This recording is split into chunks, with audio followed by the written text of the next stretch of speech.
بسم اللہ الرحمن الرحیم۔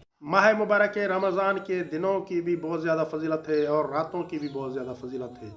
انسان کو چاہیے کہ ماہ مبارک رمضان میں دنوں کو روزہ رکھیں اور راتوں کو عبادت میں بسر کریں۔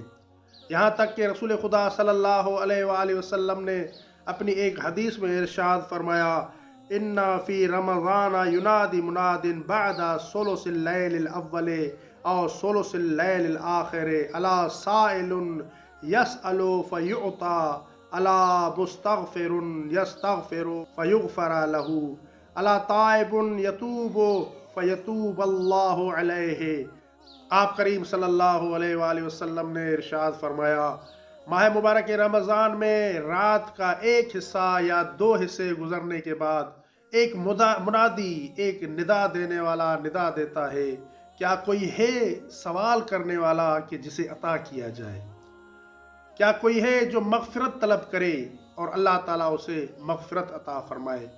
اور کیا کوئی ہے جو توبہ کرنے والا ہو اور اللہ تعالیٰ اس کی توبہ کو قبول فرمائے؟ تو یہ مبارک مہینہ توبہ کا مہینہ ہے، استغفار کا مہینہ ہے اور طلب حاجات کا مہینہ ہے۔ اس مبارک مہینے میں زیادہ سے زیادہ اللہ تعالیٰ سے طلب حاجات کریں، حاجتیں طلب کریں کہ اللہ رب العزت تمام مومنین کی حاجات کو ضرور پورا فرماتے ہیں۔ مومنین کرام، آپ سے گزارش ہے کہ آپ ہمارے اس چھوٹے سے یوٹیوب چینل کو سبسکرائب کریں اور اپنے دوست و احباب تک بھی پہنچائیں تاکہ ہماری یہ اسلامی ویڈیوز تمام مومنین تک پہنچ سکیں۔